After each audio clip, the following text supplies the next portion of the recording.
Hello everyone, I am Zerix Lord Sentinel, and welcome back to Century of Economy 2019. The Spanish have crippled the American war effort, and the English and French are just getting started with their own conflict. Now, on to the action. The Spanish learn the terrifying power of nature, as the storm demolishes El Castillo del Infanta. The Galleon de Gibraltar engages the Grand Temple, inflicting serious wounds on the ship, including a fire mast. The Spanish are getting frustrated with the American resistance. The Pawtucket in particular has earned their ire, as several ships have tried and failed to hit her. Their ire with the Pawtucket is relieved slightly when the Hessian is sunk, taking another American canceller out of play. The Spanish are trying, but so far not succeeding in destroying the American trading port. The Ocean's Edge Acorazado is down to 2 masts, but is about to be backed up by the Fuerza de Dios and battleship La Fuega. The Denver is surrounded and down to her last mast.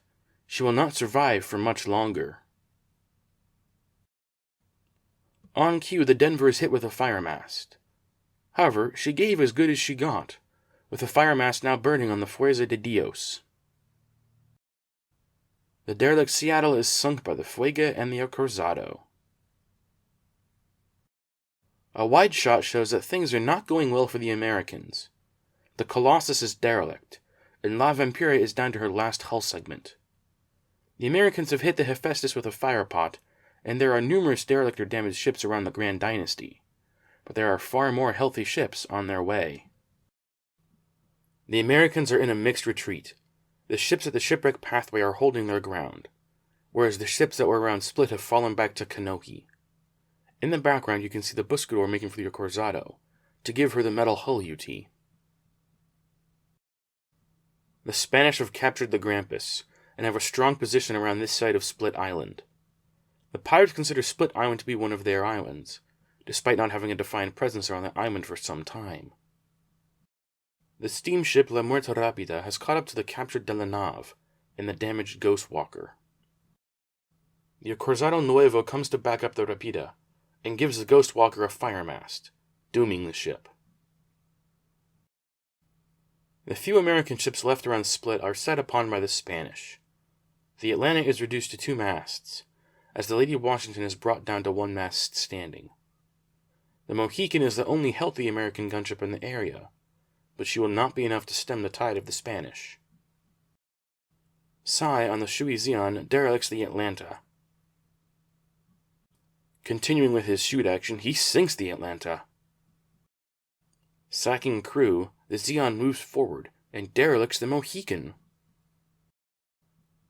While the Spanish have been fighting the Americans, the Cursed have begun sailing into their waters. The Yaochuan is sailing under the water, while the Grinder and Scorpion are scouting out the area.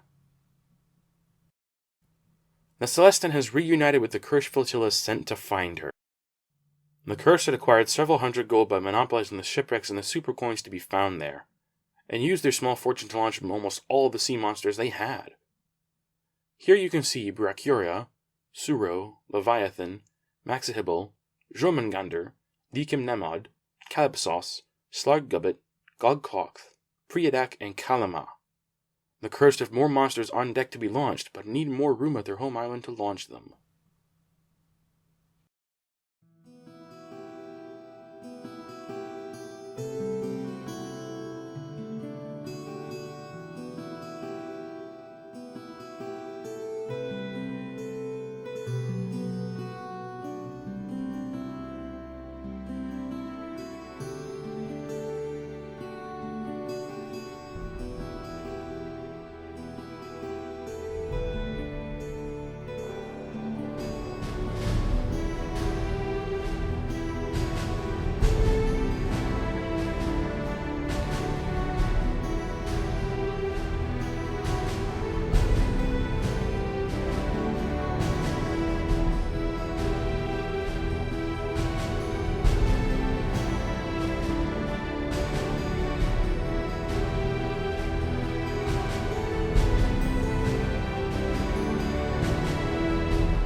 The American reinforcements have arrived, with the Pequod sailing broadside to the Fuega and severely damaging her. The Franklin has docked at the trading port. Remembering that the De la Nave had an oarsman, the Americans direct her away from the burning and doomed Ghostwalker, and try to wreck her on the reef, so that she cannot fall back into the hands of the Spanish. The captured Acorazado rests alongside 3 new ships that the Americans have launched: the USS Amberflame, USS Gauntlet, and the New Constitution. The Americans hope that they will be able to stem the tide of the Spanish advance. The Americans also launched from Kanohi, putting a few more mid-sized ships into the water, along with select few 2-mast ships. The pirates build Smuggler's Fort where St. Pierre stood, and acquire a large amount of lumber in the process. This now gives the pirates a launch point in French waters. The English are tired of cursed antics, but are even more annoyed with the French, who have resisted them for quite a while now. The English, in response, begin to sail some of their gunships the long way to French waters, passing the cursed in the process. The Forward has returned to French waters, but has been taken down to 2 masts, and the Forge has been damaged as she tries to flee into the portal. Inside the portal, the Stout attempts to hold off the Première République. The French are not as concerned with the English as they are with the pirates, who represent a much more serious threat. Several gunships have been rerouted to deal with them, basing their operations out of the trading port on Flat Top Island. La Sirene and the Sabre engage the Kanohi Dragon, but do no serious damage. At the end of their turn, the French launch La Ville de Paris and La Course from the trading port at their finished goods island. They also launched the Soleil Royal at their home island.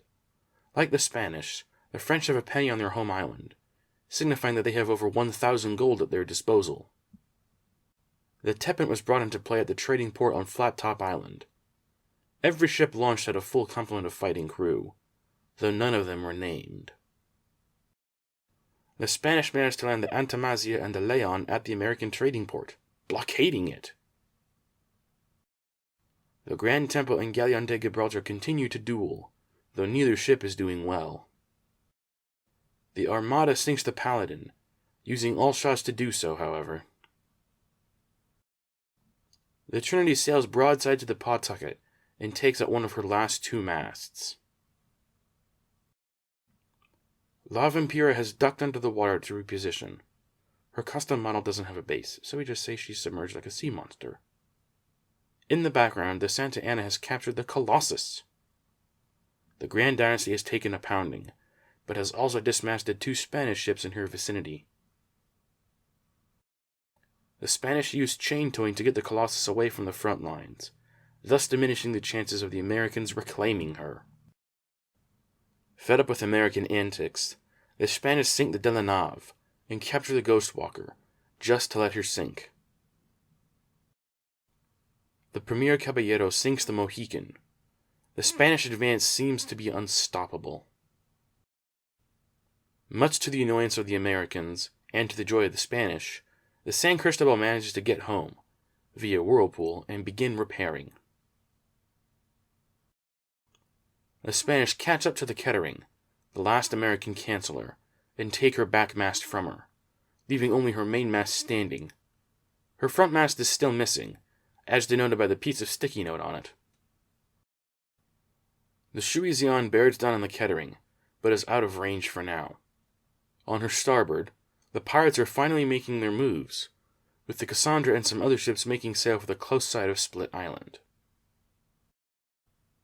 Maneuvering some more, the Zeon gets just enough cannons in range of the Kettering to send her to the depths. The Americans now have no cancellors in their fight against the Spanish. Elsewhere, the Fuerza de Dios enters the fray with a bang, sinking the Grand Temple and damaging the Grand Mountain. At the end of their turn, the Spanish launch a few ships from the trading port on Pride Rock. The Cruz de Cristo, Lepanto, El Pulpo, La Iberia, and La Trinidad are all brought into play with one purpose in mind: fighting the Americans. The Curse continue to sail into Spanish waters. The Grinder, Scorpion, and Yaoshan will soon be joined by the Skin Flayer and King Jones. The Curse provide a heavy escort to the Celestin. With her cargo of coins from the shipwreck, she is a valuable asset to the Cursed. The Flying Dutchman sells broadside to the Bonhomie Richard. The Cursed are not only monopolizing the shipwrecks and their gold, but have also shared Voyanui with the pirates. Here the Urchin loads a full hold of coins from the massive island along with some rum, wine, maps of Alexandria, and Neptune's trident. The Americans fight back, with the Grand Mountain sinking the Antamazia, thus lifting the blockade of the trading port. The now free Franklin backs up the Albany, who has taken the Fuerza de Dios down to one mast. The Franklin finds her target in El Leon, taking that ship down to one mast as well. It seems that the Americans have some fight left in them. The Grand Dynasty is able to dismast the Trinity with help from the Egan. The American reinforcements are once again having trouble getting into the action, as terrain and other ships block their way. Nonetheless, the Gauntlet, Amber Flame, and New Constitution all try to get to the front line and fight the Spanish, and provide some relief to the battered ships that have so far held them back. The pirates fortify their position in French waters, with the Kanohi Dragon taking on the Sabre and Cyrene, with the latter losing 2 masts to the pirate Dreadnought. Back at Tutorial Island, Derek the Red and the Sat crew of the Zeus are taken to land, to open up cargo and point space on the Zeus. But for what? The Kanohi Dragon is backed up by a Harbinger. The Flying Dutchman and Carnage are repairing, along with the Darkhawk II. The Broken Key is a new launch, along with the Hades Flame, carrying the Paraka Thok, who would give the Flame +1 to all die rolls and allow the pirates to move any terrain L if he rolled a 5 through 6. The pirates also launched the Dragon's Breath at the beach on Voyanui. The real action, however, was at Smuggler's Fort, where the Jape, Obago, Rusty Harpoon, and Fool's Gold were launched. The Stout tows the forge back to English waters in safety. The Grand Temple returns, with intent to destroy the Bastille Fort. Her efforts are only partially successful, as the Bastille is taken down to 3 flags. The French quickly put the Magnifique between the fort and the temple, with the Magnifique taking the temple down to 1 mast standing, with 2 successful broadsides attacks. The Glory finally sinks the Forward. With a sizable pirate flotilla in their backyard, the French begin to scramble to get ships into the area. The Terror takes a mast off of the Raven's neck, continuing her annoyance of the pirates. The Aube and the Argonaut make sail for the pirates, heedless of the potential danger they could be in. Joining them are the Tepent and La Sarine, who uses a lucky ram to eliminate another mast from the Kanohi Dragon. And that wraps up this report. The Americans are getting thrashed by the Spanish, but seem poised to try and give some back. The Curse continue to mystify. Despite their massive launch of sea monsters, they still seem to be non-aggressive. The French are preparing for war on 2 fronts, with the pirates and English knocking on their door.